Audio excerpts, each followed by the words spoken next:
Alright guys, BLM here, back with a new video, and in this video I'll be doing a review of Survivor South Africa Island of Secrets, which just ended the other day, and there are 18 episodes here to talk about, so we're just gonna go straight into this. Let's start off by talking about the theme itself of the Island of Secrets, and I don't particularly care for it, if I'm being honest. I mean, I think it's kind of pointless. I mean, it's kind of there just to fill up time and also to divvy out advantages. Essentially, Ghost Island without the memorabilia, or Exile Island mixed with like the outposts from Survivor New Zealand. I personally don't care for it as a twist.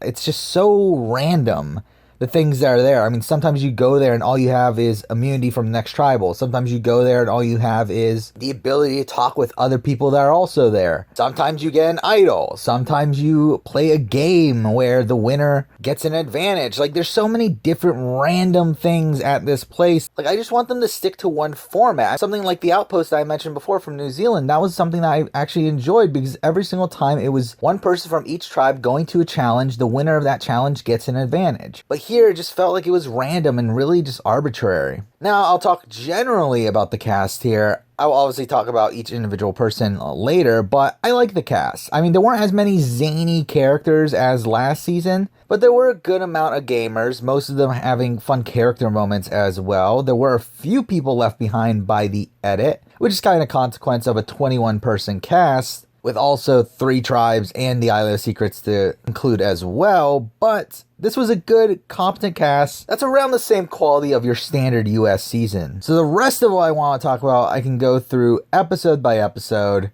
And again, there's a lot of episodes, so let's do it. So let's start off by talking about the premiere, which was pretty strong. Island of Secrets did cause some pretty fun moments in this episode, with Cobus making up some pretty dumb lies about what happened there. We have Paul sharing the clue and eventually the idol with his entire tribe. We had Rocco looking at Paul's clue. Each of the tribes had some pretty interesting dynamics as well. Ta'alo had Tanya, who was a fantastic character. I mean, that's pretty much all they needed on that tribe.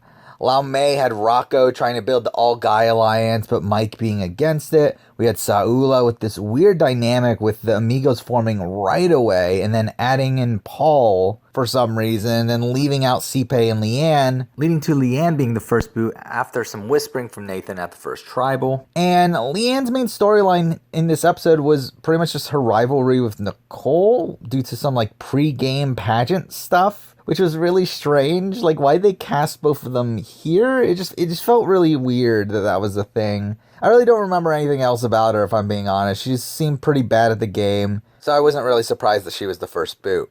Now for episode 2, which was fine. I mean, we had Jacques finding the idol under Cobus's nose, which was pretty fun. More of Tanya, that was pretty good as well. But outside of that, I mean, it was just okay. I mean, I did like what they did with the reward challenge here with this episode, where the winning tribe also won immunity, and then the other 2 tribes competed later at the actual immunity challenge. I wish this was a twist that they actually implemented for the rest of the season. I don't know why they only did it this one time, but I like how it gave weight to the reward challenge, which I usually don't really care about. Now for tribal itself, Nathan was injured, so the original plan was to take him out as he was willing to quit. But after he decided to stay, the Amigos decided to blindside Paul instead, which allowed Rob to keep his idol. And while this was supposed to be like an audience blindside, and to a degree it was, I mean, I was just kind of unfazed by it. I mean, I didn't see Paul being long for the game anyway, but I do think this is the first time that we see Rob, who, spoiler alert, eventually wins,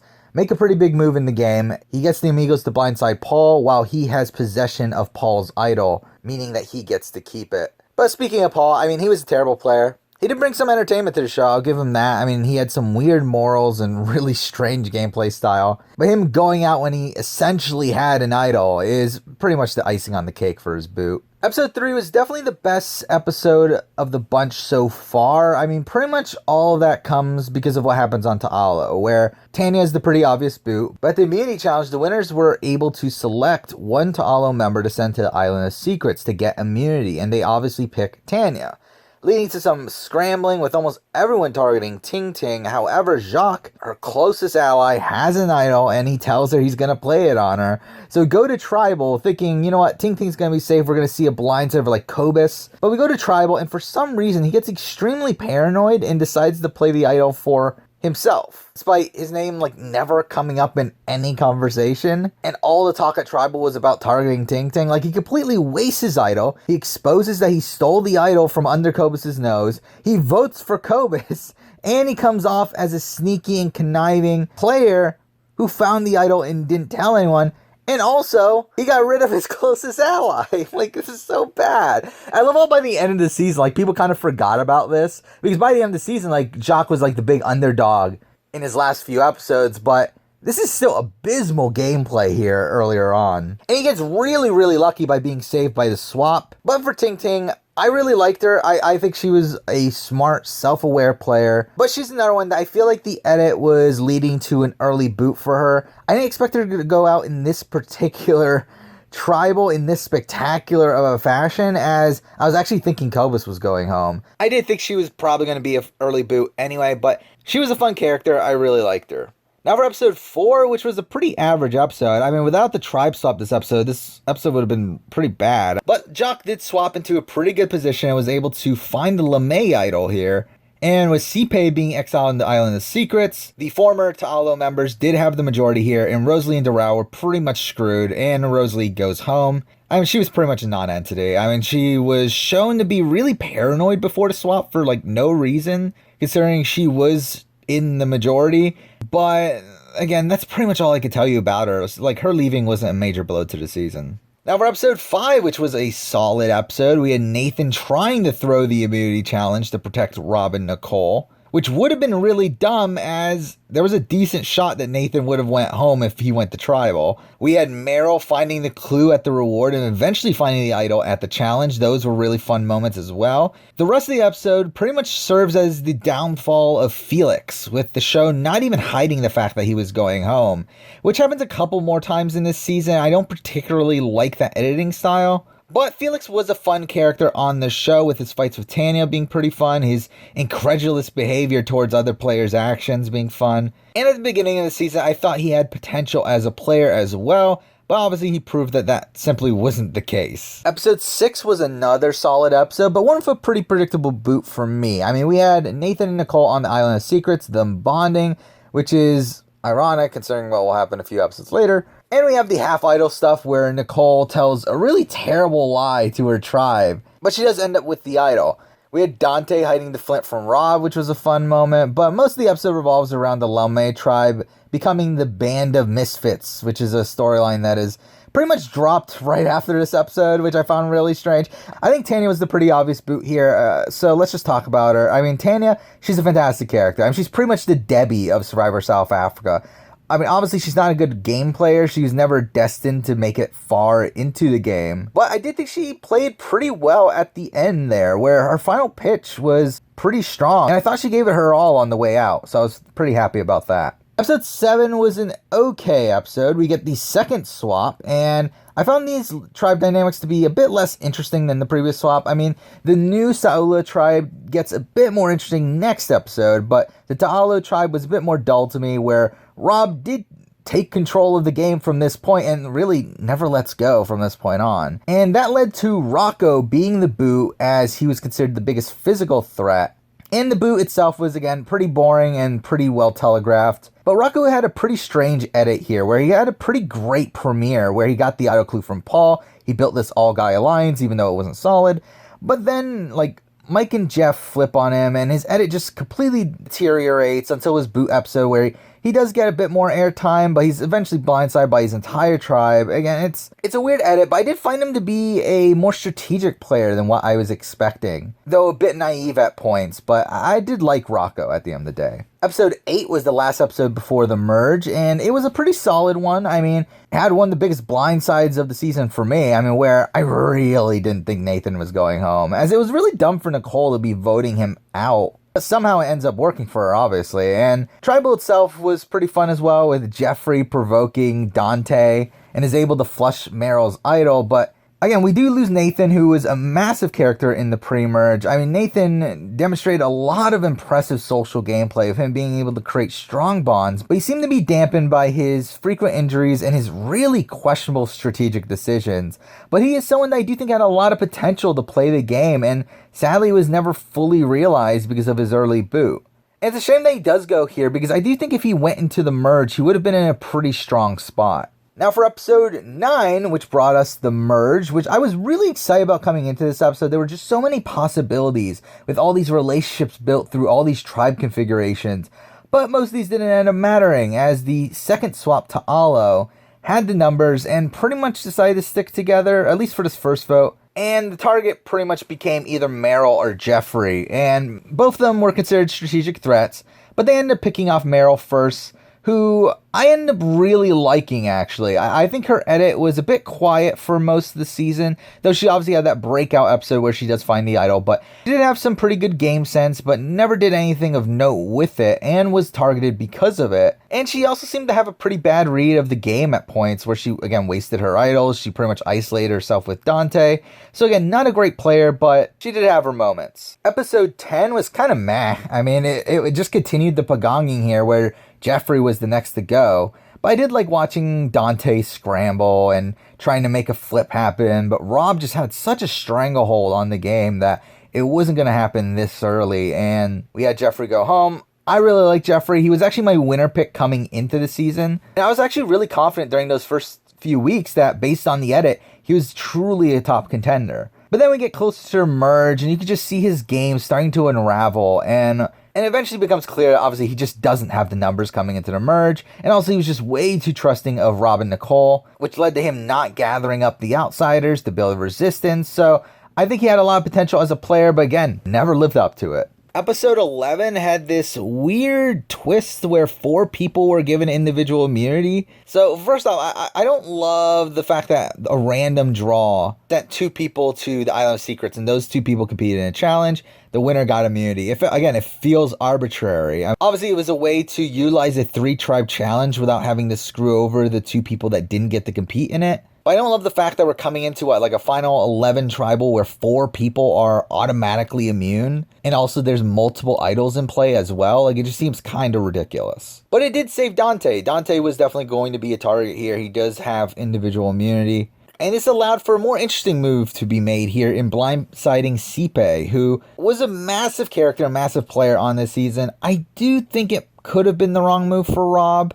I mean, obviously it works out for Rob at the end of the day, but Rob does spearhead this move after Sipe comes to him and says that they need to get rid of Nicole and Steffi at some point, which obviously to him shows disloyalty. But again, she was loyal to Rob, so it's I'm a bit unsure of whether it was the right move or not, but it really doesn't matter. It was fun to see Rob and Nicole trick Sipe into giving her half idol back. When she did, obviously, it gave him an easy out to blindside her. And Sipe, obviously, is one of the standouts of this cast. Definitely an all-star candidate. She was a fun character, strong player. I just think she overplayed her hand, trying to align with too many people, and then targeting the people that she was supposed to align with over people she wasn't. So while she was actually loyal to Rob, these things made it seem like she wasn't. And she got a bit too confident, but I do think she is someone that can correct it if she were to return. So I do hope we get that opportunity at some point. Episode 12 was one of the weaker episodes of the season, in my opinion. I mean, the status quo returned where Dante became the big target once again. And also with Jock and Cobus being left out of the Sipe vote, that made them easy targets as well, which led to a new kind of pagonging here. But for some reason at this point, people still weren't willing to target Rob. And again, Rob's had such a stranglehold at this part of the game where they're able to get Dante out pretty easily here, though there was an attempt to get Jacques to flush his idol, which didn't work.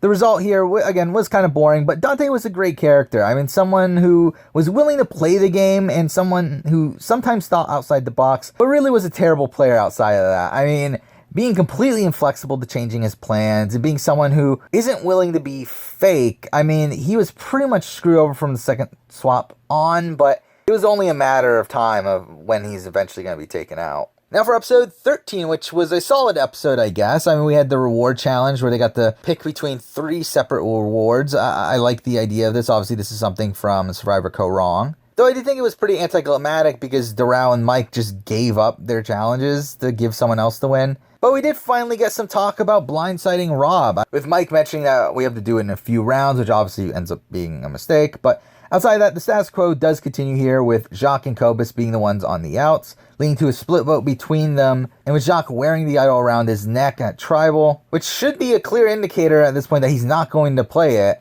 They decided to put more votes on Cobus instead of Jacques, meaning Jacques got to stay in the game with his idol while Cobus went home. And I love Cobus as a character. I mean, he had some great one-liners throughout the season, but he was way too passive of a player, particularly towards the end of the game. I feel like he just got really complacent with the tribe dynamics, only obviously to realize when he got voted out that he wasn't good with those tribe dynamics. But now for episode 14, which I thought was a pretty strong episode. I know most people hated how Jacques was treated here and started to hate the Amigos because of that. And, well, yeah, their behavior wasn't particularly great, especially from Steffi. I didn't really care that much, really. I was actually surprised at how much of an outrage there was. But I do think their behavior really encapsulates this cult mentality that Rob was able to build here, where these like morals that the Amigos keep on preaching throughout this season have really become something that most of the players within the game at this point truly believed in. But here, instead of a reward challenge, we did get 2 people being exiled to Island of Secrets, competing for an advantage,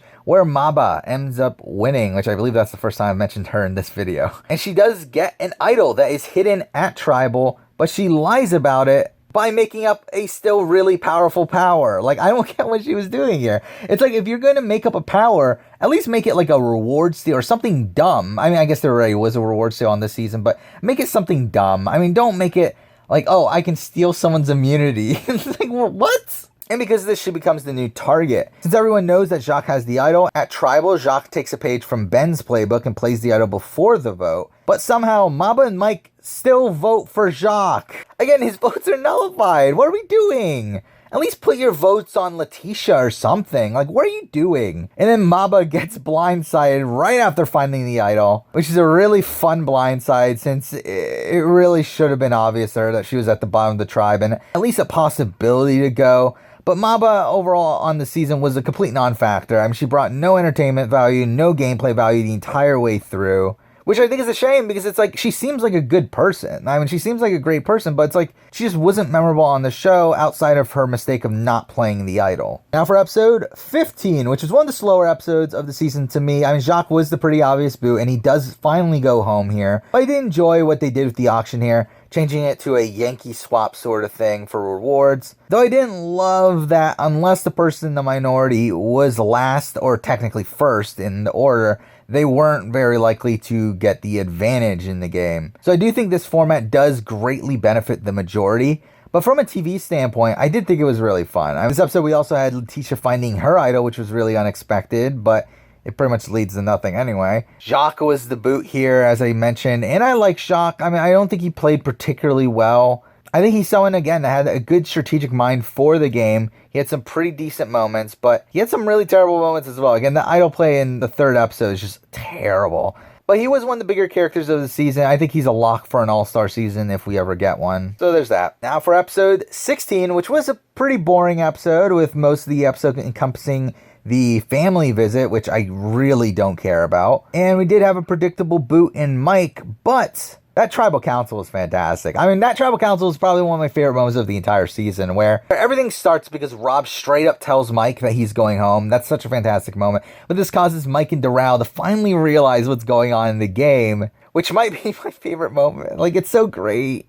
The moment where Doral is just like slowly figuring things out. It's like, it's so great. It's so hilarious. But Mike does go home here. He was a player with, again, so much potential. There's so many of these people on this season that I think have so much potential, but never realized it because of how dominant of a game Rob played. We saw that he was trying to take out Rob. It's just he never really had the opportunity. I do look at him very much like a Spencer figure, where Rob is like his Tony. And like Spencer, I think he would do really well on a second chance, but again, who knows if it'll ever happen. Now for the penultimate episode, where things finally picked up again, where this is probably the best episode of the season. I think this is one of my favorite episodes of Survivor South Africa probably ever, where for the entire first half, we have Steffi, Letitia, and Nicole finally ready to blindside Rob, and it looks like he might be blindsided without using his idol at the final tribal that he can use it. But then he wins immunity, and that ruins all the plans, and it looks like Darao is now going to be the easy boot, as the other four are aligned.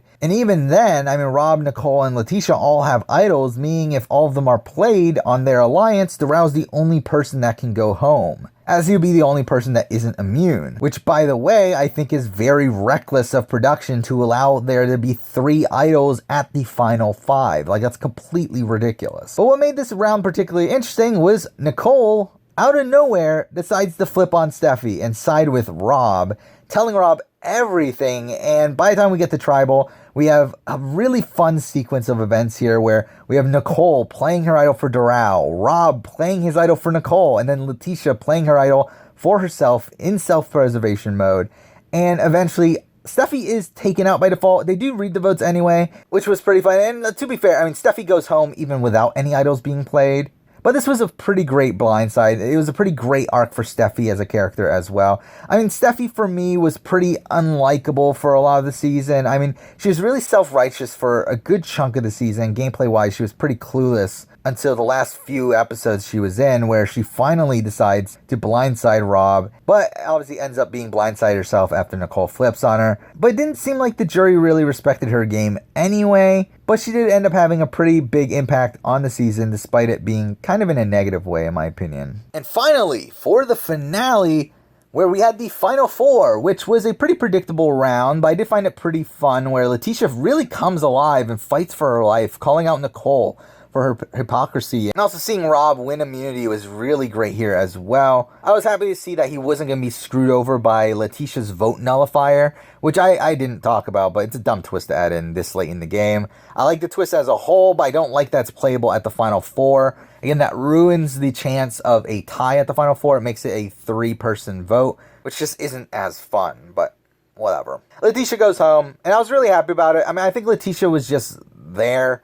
I don't think she played particularly well or really played much at all. I mean, based on the Ponderosa videos, it doesn't seem like she was well liked by the jury. She never really did anything strategic until the end game, where she does pick it up. I will give her credit there. I do think from the point where she finds the idol at 7, she does start to play a lot more, but I also think she plays actively bad at points, such as like lying to Nicole about the Island of Secrets. And while Darao isn't a great option either, I at least thought Darao was a fun character, so I was happy he was in the final 3 over her. But now for Final Tribal, which I was very happy that they kept the original format. I mean, I always liked the spectacle of each jury member individually roasting the final 3, and we got some really fun moments here without anyone being super vicious. And it was fun to see it, as we don't really see it on any other version of Survivor at this point. I do think Nicole did a pretty great job at Tribal, actually, owning up to her lies, and I actually thought she was going to win. Actually, I felt like Rob really dropped the ball until his final words. I mean, like, even going into the vote reveal, I was actually thinking, I think Nicole's got this. Because I felt like the way the season had been edited, it was either going to be a somewhat flawed winner edit from Rob, or it was going to be the story of why Rob lost. And I could really see that narrative building through that final tribal. But again, I think his final speech was fantastic. But again, I think Nicole does very well as well. While I don't think Nicole would have been a bad winner, I was obviously rooting for Rob, and he narrowly beats Nicole in a 6-4 vote, which was a thrilling finish where, again, even as the votes were being read, when we were at 4-4, I really thought Nicole was still going to win that. And then we get the Rob vote, and I was like, okay, Rob's won. But let's talk about the final 3. I mean, Darao was a complete doofus in the game, a complete puppet of Rob throughout his entire stay, but he was a pretty fun character. I mean, he was just so doofy. That scene at the final 6 is really what's going to stick out to my mind from him. It's one of the funniest scenes in the show's history to me, and the fact that he somehow finds his way into the final 3 is just hilarious. Nicole was a pretty strong player throughout the game that always seemed to get in the majority no matter what she would do. I think she was very strong socially. She was able to create really strong bonds, but I do think her breaking these obviously didn't portray her in the best light. I do think she made a lot of strategic missteps throughout the season as well, but they all worked out for her. Now, obviously, I was rooting for Rob, but I can definitely see myself considering a vote for Nicole as well if I was there, as, to be honest, Nicole never needed immunities to get to the end of the game. She was always a factor in the vote. Again, not the biggest factor like Rob was. Again, I do think Rob was more influential in the votes. I think there are less moves that you can claim solely to Nicole, unlike Rob, but she did play a ruthless game, and it's one that I definitely do respect and possibly would have voted for. And another thing about Nicole is that just how fantastic of a character she is as well. She is just a master at being so melodramatic about everything. Like, the way she talks is incredible. And again, I think part of that comes from her being a pageant girl. But it's just, I don't know, I just find it so funny. Like, whenever she's doing a speech or whenever she's talking at Tribal, just the gravitas of the way she speaks. But she was fantastic on the season, both from a gameplay perspective and a character perspective. And again, pretty much a lock for an all-star season. But now for Rob, I think Rob is one of the best players I've ever seen. I mean, he is a masterful player physically, socially, and strategically. But he does have his flaws. I mean, the fact that he didn't see his blind side coming is a pretty big downside to me. The fact that he needed that immunity at the final 5 is a pretty big downside to me. The fact that he almost loses to Nicole is a pretty big downside to me. Which is kind of funny because in retrospect, if he had taken Letitia to the end over Nicole, I think he wins unanimously. Now, I'm not faulting his decision there because I do think it made sense to take Nicole, as Nicole was openly hated by the jury while Letitia wasn't as much. But in retrospect, I do think if he takes Letitia, he wins unanimously, and I think he is a bit higher on what I would put him on my winner rankings at that point. But still, I mean, like, he's still a fantastic winner, obviously. Yeah, I do think he gets a bit too caught up in his own cult mentality that he made himself. And at points, he talked about being willing to throw his game away for people like Nicole and Nathan. And again, that's not great, but he played the game masterfully. I mean, he dominated his initial solo tribe, orchestrating the Paul blindside, getting his idol along with it.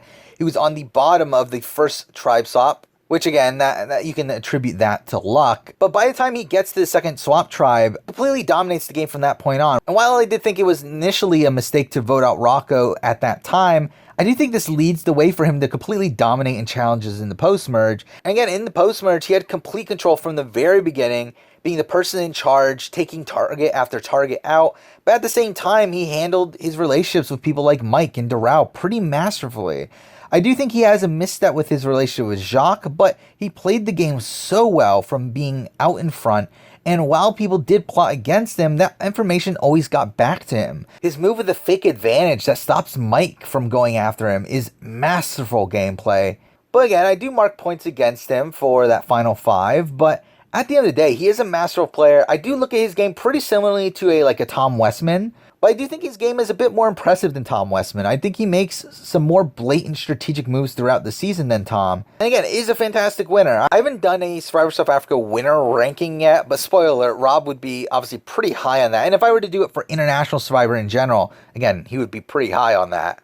And really, for me, it would come down to between him and Graham. And really, I'll leave my decision on that for a future video. Now, for the final verdict on the season.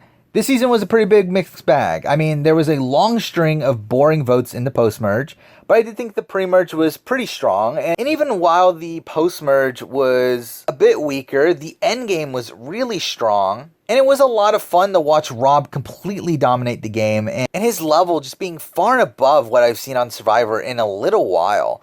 Like, I don't know where the season ranks ultimately in terms of South Africa. I think it's definitely below Season 6. It's probably on the same tier as Season 5. I think Season 5 was more consistently strong, but I think the story and the editing of this season was stronger. So it is a bit of a close comparison. But in comparison to Survivor US, I think it probably lands in the middle tier. So yeah, that's my review of Survivor South Africa Island of Secrets. And I should mention that my video schedule for the next month or so might be a bit off. I usually try to do 2 videos a week on Wednesdays and Saturdays. But there are going to be a lot of impromptu videos like this one moving on. I will be doing a review of American Ninja Warrior Season 11. I'll be doing a review of Australian Survivors Champions vs. Contenders 2. I'll be doing a review of Big Brother 21. And I'll also be doing a cast assessment of Island of the Idols.